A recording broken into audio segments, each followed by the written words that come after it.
Alex, can you hear me? Yep. Yeah, I'm back. Much better. Sorry, we got rugged there for a moment. No, you're good. Last week I had the same issue. I was doing a space on Friday, and people could see like the green outline over my beautiful penguin face, and but they couldn't hear me speak. So I think just issues with Discord, but we're grooving. How's it going? Yeah, no, we'll make it work. Yeah, it's going very well. Thank you. It's a pleasure to be here. Really great to kind of start to work with the incredible team over at UNISWAP more as we, continue to build out this incredible suite of offerings. And yeah, it's definitely all go for the team at the moment here at FLUF World, Non-Fungible Labs, and FUTUREVERSE. For those of you who aren't aware, Non-Fungible Labs, the team behind FLUF World, started, actually formed almost 2 years ago to the day. But we've actually just undergone a roll-up with about 9 other companies, including Altered State Machine, Silo, Centropay, Centropass, Immersive, SensNet, to form FUTUREVERSE, which is a much more kind of full suite offering for all things building the infrastructure for an open, decentralized, scalable, and fair and free metaverse. Awesome. I'm super happy to be today to talk about FLUF World because there's just so much to talk about, and yeah, you guys are building such a cool product. We had your founder on. I'm just forgetting his name. I'm bad. Aaron? Aaron, yeah. Yep. We had Aaron on a Twitter space about 2-3 months ago, and it was just so crazy how much technology, how much passion is built into FLUF World and the FUTUREVERSE. And for this call, I was hoping we could dive more into that. But before kicking off, can you share a little bit more about yourself and how FLUF World came to fruition? Of course, more than happy to. So my name's Alex Smeele. I'm born and raised in New Zealand, but have lived in London for 8 years of my life, worked across a whole range of different industries, everything from tech, entertainment, hospitality, philanthropy, and kind of, been doxed since day one, really. Have been dabbling in the crypto Web3 space since about 2014, 2015. Plenty of highs and lows along the way, but I think one of the big things that stood out to me through kind of dipping my toe into this industry was just seeing how incredible the potential for disruption this technology was, but also how in many areas the actual user experience and onboarding, especially for less technical people, was very clunky, and one of the kind of biggest problems that needed to be solved in the space. And it's what really excites me about Web3 in general. I've always been someone who's attracted to kind of the chaos and tries to bring order to it. I've always been fascinated by disruptive technology and the potential application for the greater good within them. And so it was only when I moved back to New Zealand 2 years ago and reconnected with my co-founders there, Jesse Metcalf, who's our Chief Creative Officer and a brilliant kind of creative madman, Aaron McDonald, who you mentioned before, who is really spearheading all things FUTUREVERSE, the CEO and founder of FUTUREVERSE, and has been building out the biggest blockchain ecosystem in Australasia for sort of 6 odd years now, across everything, decentralized identity, payments, protocols, our own layer ones, and so much more. We'll touch on like ASM and the artificial intelligence protocols they're building and that as well. But really kind of moved back to New Zealand after COVID in London, and saw what was starting to happen in the NFT space, and the potential to get involved. And we had been exploring and playing with a couple different opportunities, and saw what was happening in the space, which at the time was very focused just around kind of 2D PFPs. But we saw that it was all heading towards the metaverse. And this was before, Facebook had changed the name, and metaverse was as big of a buzzword as it is nowadays. But in our eyes, we saw, well, okay, if this is all leading to digital identity, a lot of digital identity is going to happen in more 3D environments, whether that's AR, VR, or kind of more traditional game experiences. So it doesn't make sense to kind of go in as a 2D level. And that's where, when we started building out FLUF World and launching the kind of Genesis collection, we really wanted to take components that we saw being done well in certain other projects and see how we could combine them all and just kind of raise the bar in terms of what people would expect from their NFTs. So that's where, we said, okay, well, let's go 3D. And if they're 3D, well, they might as well be animated. And if they're animated, well, they might as well be kind of dancing to music, and because music is, a lot of the Web3 space and NFT space is around culture and building communities, and music is such a big cultural driver, that we wanted to incorporate all of these components, and then even looking at how people can start to customize their own identity through the swapping out of scenes and sounds, as to start, and develop that over time. It's really been an interesting experiment to kind of just see how far we can push the envelope and raise the bar. And I mean, I never expected things to kind of take off as much as they did. We certainly had high hopes, but been blown away by, obviously, the initial reception to FLUFs as we launched. I think we were the first, kind of 10K avatar collection to break a 1 ETH floor within the first 24 hours of minting. Since then, we've gone on to release, honestly, I lose track, but a lot of other collections and characters and components to the world that we're building. It's always been our mindset that we want to build, a broad and expansive universe of characters and storylines to set the framework that then allows our community to go and just charge with it and start to co-create alongside us. One of the tenets of FUTUREVERSE is that we're not creating the metaverse, you are. And it's really about, just empowering everyday people to build the future, and that we help provide the tools and the framework and the infrastructure to do that. So that's really been our goal as we've evolved and grown, from, just the small team that we were when we launched to about 80 staff in non-fungible labs, up to sort of early this year, and now with the merger into FUTUREVERSE, about 350 staff, focusing across, as I said, an entire suite of tools that touches on everything from the base level infrastructure for building out a scalable metaverse through to a lot of that content and experiential layer. And this is, I guess, to touch on what I was saying earlier, where my initial experiences with Web3, and I think this is something a lot of people can relate to, is the user experience and the onboarding was quite clunky and difficult. And I often get asked, why we're not doing more to educate everyday people on, what NFTs are and what blockchain is, etc.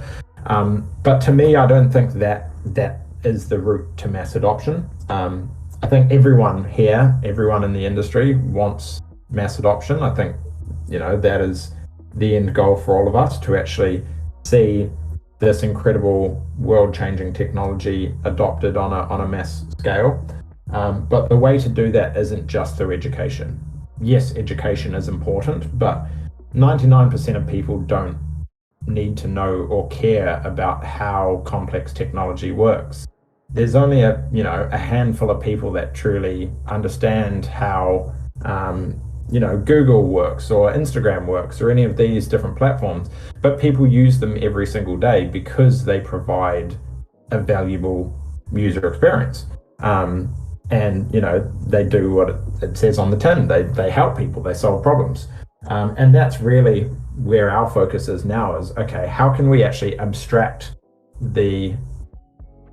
Sorry, my computer just locked there for a second. I'm not sure if you lost me. But to say, yeah, how can we abstract the complex stuff that's happening in the background and just really build a fun, engaging, simple user experience on top that provides all the value of Web3 without getting into the actual how it works necessarily. That's the long and short of it. No, I really appreciate you for sharing all that. It brought up a lot of interesting points. One of the first ones was the fact that you integrated music into your collection, because music is also a way to connect with people. And from what I understand, Fluff World is a way where people could share content with each other and share experiences with each other.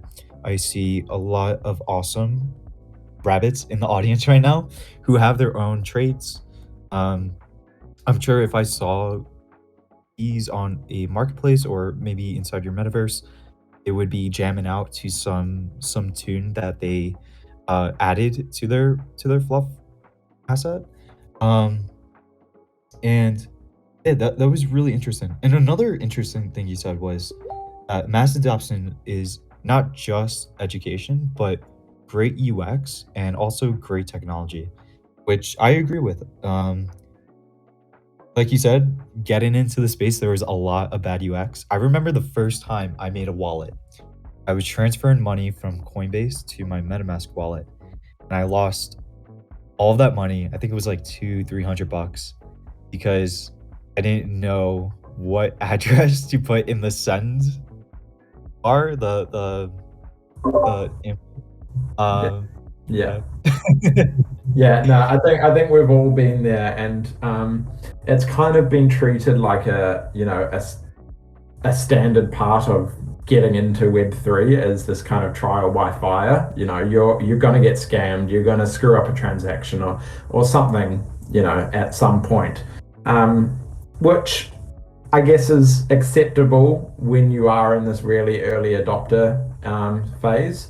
But it certainly can't be the status quo as we continue to grow and drive and look to kind of onboard more and more people. That really, it kind of needs to pass the mum or the grandma test, like, can my mum actually use this without me having to give her a 2-hour lecture on how it all works and all of that safety and components. And I don't think it's quite there yet, but it's definitely getting there. And it's great to see lots of innovations happening just every day from all different corners of the community or from the industry. But also to see, a lot of these kind of great innovations from different projects start to come together in a very collaborative way. And that's, to speak on what you and the team of UNISWAP have been building out with just this recent launch around allowing people to basically, buy NFTs with any token. I always found that quite interesting. And I remember, there's been a few times where I wanted to, say, send a bunch of USDC to someone, or I converted all of my ETH to USDC to send that, but then I didn't have any ETH left to pay gas. And so I had to try and get some more sent in, and it was just this really clunky experience. And in my mind, I was like, this is like if I wanted to buy a PlayStation and I had to convert my money to yen to go and buy a PlayStation, or if I wanted to go and buy an Audi and I had to convert my money to euro before I could buy an Audi, but then I still had to have some money left in New Zealand dollars to pay for shipping or something. It was just it didn't make sense. So to see what you guys have built with this, and it's something that we're also taking as an approach with the launch of the Root Network, which is our own layer 1 and layer 2. It bridges back to Ethereum, XRPL, Polkadot, and many others. And we use a multi-chain economy that allows people to essentially pay with whatever token they have on hand in their wallet. But to see, you guys rolling this out and kind of beating us to the punch on that, it's really great to see. So often, we see we have these ideas and thoughts in back rooms or in offices and start working on them, but to suddenly see other kind of industry leaders coming out with the same sort of innovation is it's really validating for the work that we're doing. Yeah, I really appreciate that. When we launched that feature, we really received a lot of positive feedback, which was awesome. And going off what you said, it is a real benefit because you don't have to do those extra steps. You could utilize the tokens in your wallet that you already have and just use those to buy NFTs. You don't have to swap them for ETH to buy an NFT. And that is a utility because it gives meaning to not only does it just cut off a extra step in the process, but it gives meaning to the other assets in your wallet. And yeah, I didn't know you had a layer 1 multi-chain economy. Yeah. Can you share more about that? Of course. It's still kind of in the early launch stages. So it's called the Root Network. And we actually launched it late last year. We're in the final stages of kind of legal compliance and that around actually launching the Root token itself and doing the distribution to various asset holders and contributors across our ecosystem. But it was done in partnership with Ripple, which was a controversial announcement. I think many people who have been in this industry for a long time have kind of seen Ripple as maybe the bad guy, but which kind of was where my mind was at back in the day as well. But it's very interesting to actually rationalize the approach there and see actually if mass adoption and obscuring of the technology behind user experience is the end goal, Ripple are kind of the ones doing that more than anyone else. A significant amount of international payments and standard bank transfers are handled using the Ripple network, but no one sees it, and that's actually a good thing at the end of the day. So for us and the work that we've been doing, which is so far on the very exploratory, innovative side of the NFT space, which caters to kind of more of a close-knit community, and then to partner with Ripple, who are so deeply embedded in more traditional financial markets, and the ones who are managing to hold off the SEC's fight against blockchain, was, I think, a kind of brilliant strategy masterminded by Aaron. But as I say, with the Root Network itself, the rollout is really to try and provide a more scalable and purpose-built solution for the metaverse. Ethereum is, an incredible network that we all love, but we've all gawked at gas fees at times. There's certain components of it that are a bit clunky and not exactly seamless, but it has helped pave the way for this next generation of disruptive technology and blockchain. And that's always going to be the way whenever it comes to new innovative and disruptive technologies and industries. There will be the first to market, and then those who iterate and build on top and continue to make better and better services. So we took this somewhat monumental undertaking of launching the Root Network, and doing so in a way where we'd built up this whole backlog of issues that we had experienced either personally or as an organization or with our community on Ethereum, and started to ideate and brainstorm around how we could solve these problems. Now, we still plan to have a lot of activity on Ethereum. We're very conscious that that's where most people are and where most people still work, and that's where we have a lot of our native tokens.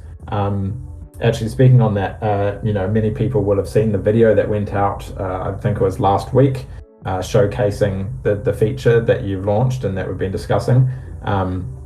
And that actually showed it as a demo paying with a FLUF token, which isn't actually an ERC20 token that exists within our ecosystem. So I just want to clarify that. Don't rush out and buy a FLUF ERC20 token if there is one, because it's not part of our official network. Our primary kind of ERC20 tokens are Silo and Asto, Silo being the native token for the Silo Decentralized Communications Protocol, and Asto being the native token for Altered State Machines Artificial Intelligence Protocol. And as we start to roll out and distribute Root as well, we will also have the Ethereum wrapped equivalent of that, which we're building out the experience around it as well to make that bridging kind of as seamless as possible, so you don't even really notice when you're on the Root network or if you're on Ethereum, and to be able to kind of interact with the two of them simultaneously. And now a quick word from our sponsors that make the show possible. Are you building something cool in Web3? And would you like to get in front of the eyes and minds in one of the most engaged and loyal communities around, the Fluffle? Well, hit me up on my Twitter DMs, as the channel is now seeking its first round of official sponsors. Alternatively, you can support my Patreon, or you can buy me a coffee. Ah, shit.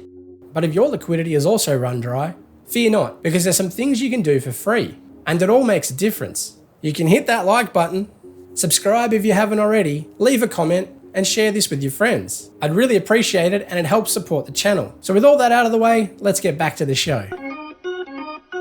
Sorry about that. I was just responding to a comment from one of our audience members.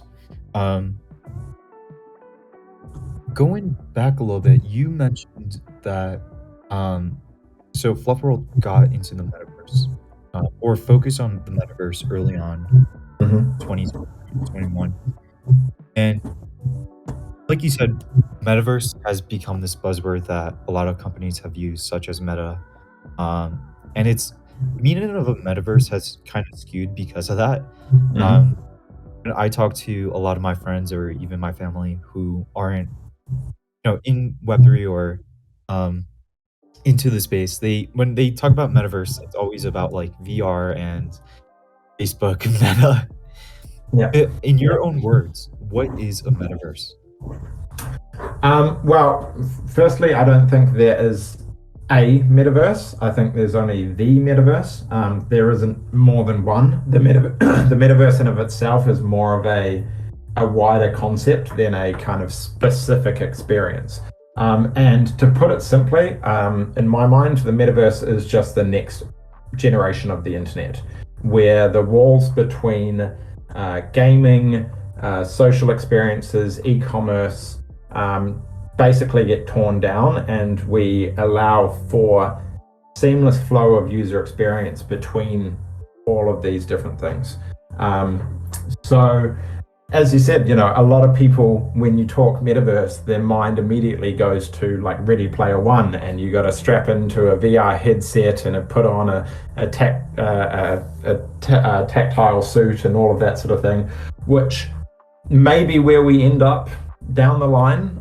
But personally, I don't see VR as being the main driver for metaverse, at least in the immediate future. There is still a lot of barriers to entry to VR, and the actual user experience within VR is somewhat clunky. But a lot of what we currently do within just traditional gaming can be seen as starting to bridge into the metaverse, especially as we start to introduce more interoperability and self-governance and custody of assets. So, when you look at traditional game experiences, people will spend either lots of time or lots of money getting very rare assets within those experiences, but they never truly own them, and they're not able to really transact and use them how they would like outside of that kind of walled garden. So the actual kind of self-custody component of Web3 in terms of actually owning your digital identity and your digital assets, I think, is really one of the key pillars of the metaverse as a whole. And I think as it starts to become more mainstream, I think actually augmented reality will be something that drives more mass adoption in this space in the immediate future than just VR, as we touched on. I feel like the barriers to entry to augmented reality are a lot lower. Almost everyone in the world has a smartphone nowadays, and we're already seeing a lot of the incredible technology that allows you to merge digital and physical realms. And in my mind, a lot of AR already does pass the grandma, maybe not the grandma test. She's getting a bit up there, but definitely, my mum can understand it and wrap her head around it and actually use it.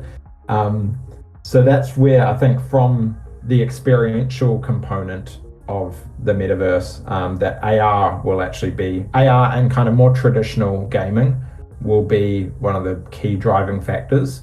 But to kind of caveat that, I think it's also important that, as I touched on before, one of the tenets of Futureverse isn't that we're building the metaverse, it's that you are. And when I say you, I mean the royal you, I mean everyone, because it's really about co-creation, and it's about the ability for anyone to come in and contribute and own their work and have, this verified trustless ledger that shows exactly who owns what and who contributed what, and really empowers those people that contribute to be able to be rewarded for their contributions in a whole range of different ways. Yeah, and you add these DeFi aspects to your metaverse or to the metaverse.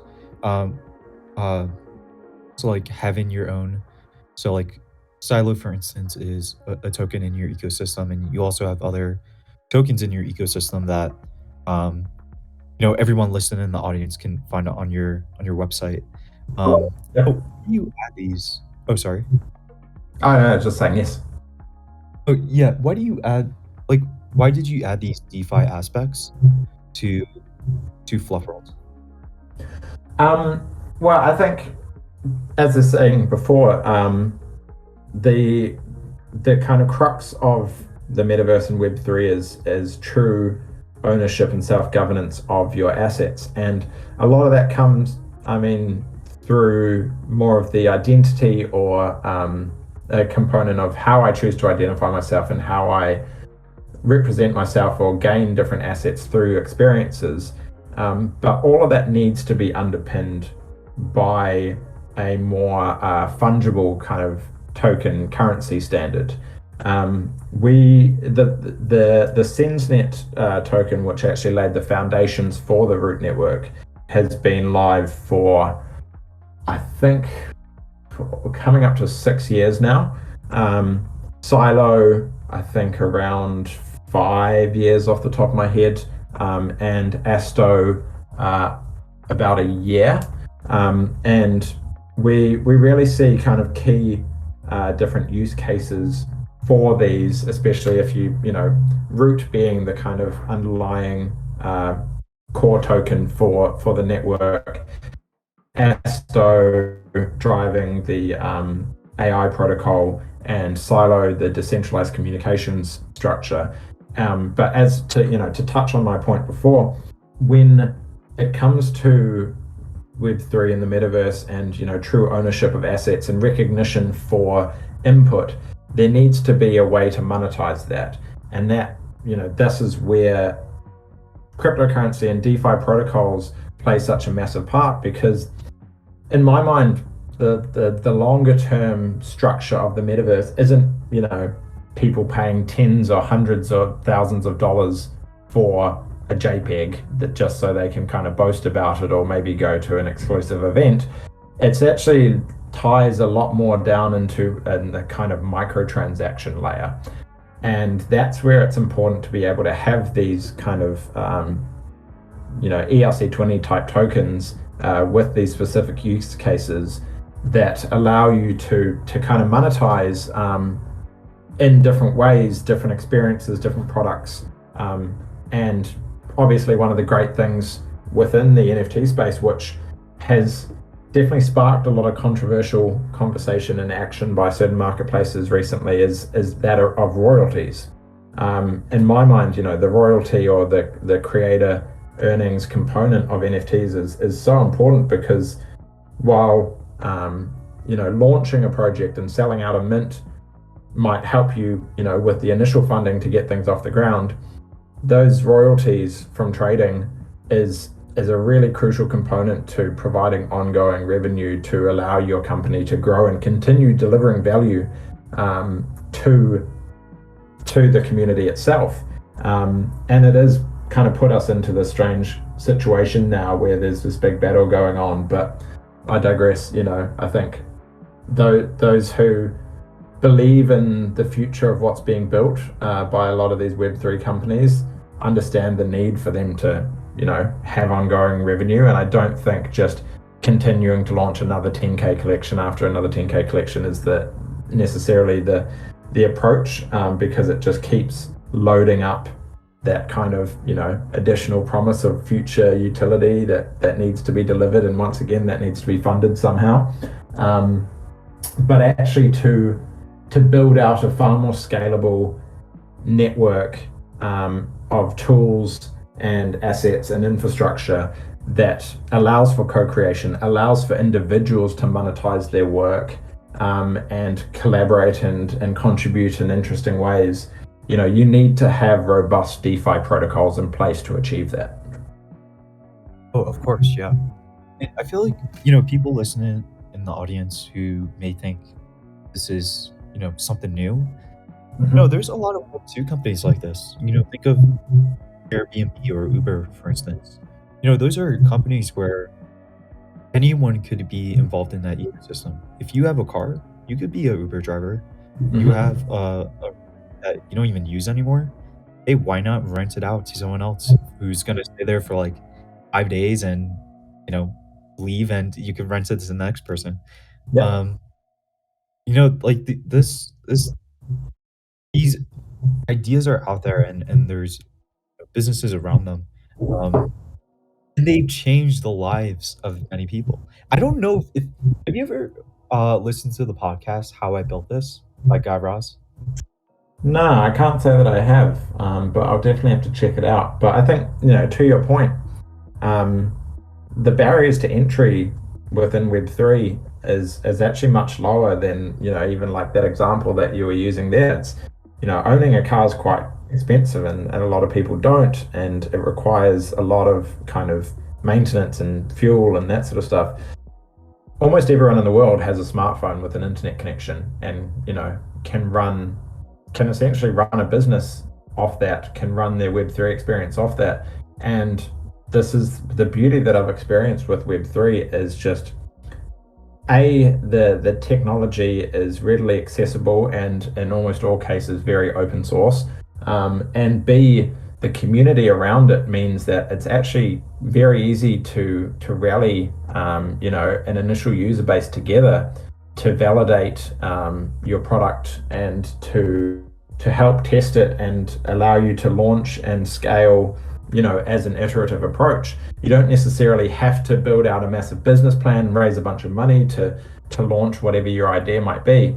All it takes is a small handful of supporters and just coming out with a minimum viable product to really test the waters. And then as that continues to grow and people provide real-time feedback, the good, the bad, and the ugly, you can then continue to grow and adapt and evolve to create something that has an incredible product market fit. It's actually a really interesting perspective. I've never thought of it like that. I've always looked at it as a higher point of entry, just because there is a lot of terminology, a lot of technical experience that you would need to like actually get into the space and climb up that learning curve. But I really appreciate that perspective you gave of how this space has a lower entry point, just because you don't need a car, you don't need an apartment, you just need a smartphone in your wallet, in your pocket. And yes, there is definitely, as we touched on before, there's definitely an educational component to onboarding, which is something that we're trying to kind of remove as much as possible. But all of that education you can access for free on YouTube. So once again, if you have a phone, if you have an internet connection, it's just a matter of time and commitment. And I think anyone in this industry at the moment who is kind of actively engaged in this industry sits within that sort of 5% of innovators and early adopters, the people that are really willing to take risks on new opportunities and see the benefits that these sorts of disruptive technologies can have, and understand that being early means that most of your friends and family will probably think that you're crazy, and having to be all right with that, because for me personally, I would rather be the crazy one working off in very exploratory, interesting, innovative spaces than being the one taking the safe route, working the kind of traditional job, and in my mind, I've always been that, like, if I'm the smartest person in the room, then I'm in the wrong room. I always look for if there's people smarter than myself are getting interested or engaged within, a specific technology or a specific area that I don't understand, that to me is a massive signal that I need to be following them and I need to be doing more research and digging into what's going on over there. Yeah. I've had that experience before with family members. I've been in your shoes. I think everyone on this call has had that experience. Yeah, I'm sure everyone else here has had that experience. Why would you buy a picture of something? One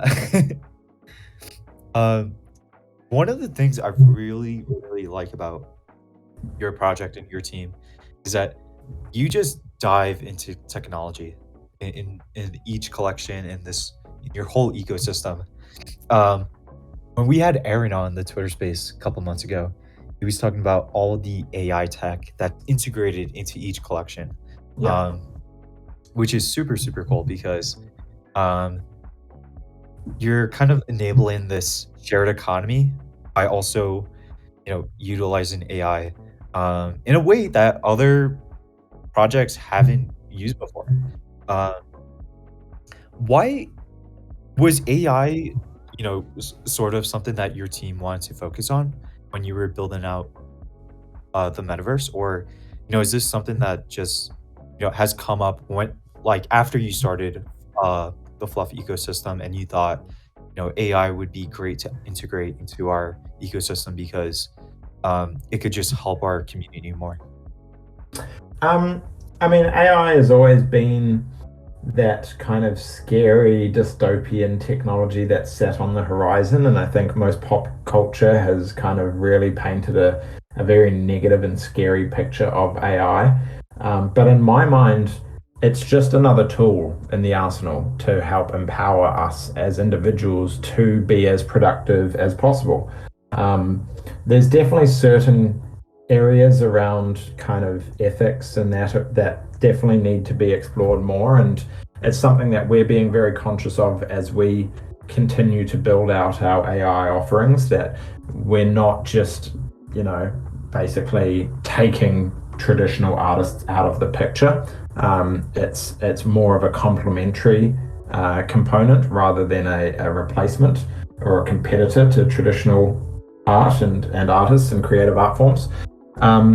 But it's always been something that I mean, I know, Aaron and obviously David and the Altered State Machine team have been deeply working on for a number of years now. But even Jesse, our chief creative officer, when he and I kind of sat down and started brainstorming, I mean, he's been playing with AI for years as well, just to see what he can achieve with it. And, we have a very large creative team across FUTUREVERSE. Probably close to 100, just in terms of the team, and then that's also the additional external parties that we work with. But as we've seen, and it's been very interesting just in my own journey, studying people like Ed Catmull from Pixar and watching their journeys, and just the sheer amount of work that it goes into creating like an animated film. We need to rely on new cutting edge technology to streamline and improve those experiences. And the more that we can do so while still kind of respecting the true crux of creative output and expression, and making sure that stays true to the core of what we're building, the faster we can actually roll out these fun, engaging, immersive experiences, and the more that we can empower everyday people to become creators. And that to me is one of the most exciting things about the space, is to essentially say, anyone can jump in and play and be creative and can create worlds, can tell stories. Storytelling is what sets us apart from other animals. It's our ability to believe in shared myths and to relay information in that manner. And to take that to the level that we are now, where, we've done a lot of kind of community content creation within our ecosystem over the last couple of years, but it's still been somewhat limited. Yes, we'll give people Blender files, and you can download Blender as a 3D tool for free, but there is still a fairly steep learning curve to actually producing high quality content there. So I think when you look at AI and the ability to apply it in that way, which helps remove some of those barriers for everyday people to become creatives, and, well, not necessarily become creatives, but to unleash their creativity and express themselves, that to me is a really exciting application for it. And that's just touching on one area. I mean, broadly speaking, if we look at the rollout of AI currently, there's been leaps and bounds made in the last sort of 6 months, but so much of it is really controlled by, a small handful of organizations. And the actual ownership of data and monetization of data is a big topic of conversation, and something that needs to be managed carefully, because currently what's happening with all of these AI tools and how they're launching, they're launching free of charge because they're scraping every single little bit of data that you give them, and they're using that to expand their own set of tools to a point that it's going to be very difficult for others to kind of build competitive services. And this is really where our ethos around Altered State Machine and that AI protocol there is about how can we decentralize and democratize artificial intelligence to let everyday people own their own AI and train it in directions that make sense for them, rather than them just, feeding all of their data up to one of these monolithic organizations again, who once again are kind of the puppet masters up there pulling the strings and controlling how that technology is actually applied. Yeah, and it's great that you actually give those tools to your community to have them share their story, because why else would we be in the space if we couldn't do that? And you just really live up to your mission statement as a project by allowing people to control their identity and really control their story. I see that we're coming up on time. I just want to ask one more question. Sure. What has been, it could either be the biggest, or what has been like the most important lesson you've learned since starting Fluff World till today? Any piece of advice you would give to someone in this audience? Yeah, I think speaking on a very personal level, I've always kind of flirted with the idea of being an entrepreneur. I think I've always been an entrepreneur, but I've never liked to apply that title to myself from an egotistical perspective, because I've always, seen it as something that's been out of reach. Whereas when it came to actually launching Non-Fungible Labs and FLUF World and everything that's come since, it just took kind of seeing an opportunity in an industry at the right time and actually just believing in myself, in that I had the right stuff and the right connections to make this happen. And that's what I really love. I touched on this before about this space, is that it's so easy in Web3 to connect with like-minded people all over the globe who have shared passions, both around, creative pursuits, but also around disruptive technology, and looking at innovative ways to apply that. So to anyone out there who's kind of wondering how they can get involved and how they can make their mark in the industry, we've already touched on, there's still so many problems to be solved within this industry. So, don't be afraid to get out there and take a risk and try and look at how you can leave your mark, how you can apply some of this technology in innovative ways to solve these problems, because that's really it. If you find something that you're struggling with, that has a really bad experience, or somewhere that you think could be improved, you're not the only one. There will be countless other people there that are feeling the same, and all it takes is one or a few of you to get together and actually start building, and just have, you really got to have that belief. As we said before, I think everyone here has had people in their life call them, crazy for getting into crypto and Web3. And those exact same people have probably called them geniuses when things are at the peak.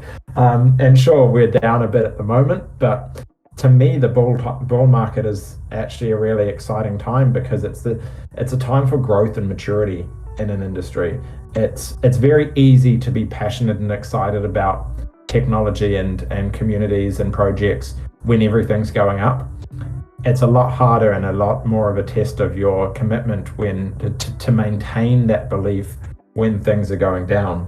And this is why, for me, I kind of welcome a bear market with open arms, because it'll shake out those that are, only here to make a quick buck, or to scam people, or try and, flip their way and take advantage. But those that truly believe in the disruptive power of this technology to change the world for the better will still be here, will still be working, will still be head down, will be ignoring the naysayers. And those are the people that are around us here right now. So if you have an idea, if you are passionate about something, if you see problems that need to be solved in this industry, just get out there and make it happen. Super happy you share that, because that's such a powerful message that I know a lot of people will benefit from, especially coming from you, because you've accomplished so much, and I'm sure that means a lot to someone in the audience. Alex, it's been a pleasure having you. I really appreciate you for coming here and sharing what you and the team are building at FLUF. Before we log off, do you have any updates or announcements that you would like to share with everyone here? Yeah. So, we touched on Root Network briefly. I know a lot of people have been patiently waiting for more of the rollout of that. There has been a few hurdles for us to jump through from a legal and compliance perspective, which we're making some really good progress on. So I really appreciate everyone's patience with getting through that. But I can't leave the space without giving a little plug to our upcoming project, Gods and Goblins. Once again, we've really pushed how we can innovate and raise the bar in terms of what people expect from NFTs and from the Web3 space. The project itself, in terms of that, is just incredible. They're all fully rigged, all entirely genetically unique 3D avatars that people will be delivered directly from Mint. The minting mechanics themselves are really unique and innovative. We're actually flipping the script and kind of acknowledging that, you know, a lot of this space is full of scams and rug projects, you know, people that kind of launch with all of these great promises and then just disappear. So we've actually introduced a component in the minting of goblins. You can actually mint a goblin by burning your junk NFTs. So we'll be rolling out a lot more information around this over the coming weeks, but definitely go and follow Gods and Goblins on Twitter. You'll see as we start to roll out more educational pieces around how all of this will work. But just that concept in of itself to basically, you know, upcycle the junk NFTs. And I think anyone who's been in this space for more than 3 to 6 months probably has at least 10 to 20% of their NFT wallet that they wish they could get rid of, and they're probably already hiding them on OpenSea and the like. But we're actually giving you an opportunity to gain some utility from those. We're going to step up where others have failed, and we're going to provide utility for those collections that have rugged you. So get out there, follow Gods and Goblins. It's going to be a really big month on that front. So stay tuned for some really big and exciting announcements there. It's actually really, really cool. I'm gonna start looking out for that. Alex, it's been a pleasure having you. Thank you so much again. And yeah, thanks everyone for coming, especially all of you rabbits. This was super awesome, and yeah, hope y'all have a great day. Amazing. Thank you. Cheers, Anthony. Thanks very much for watching. If you enjoyed this content, smash that like button, hit subscribe, and maybe consider watching one of my other videos. Bunnies up!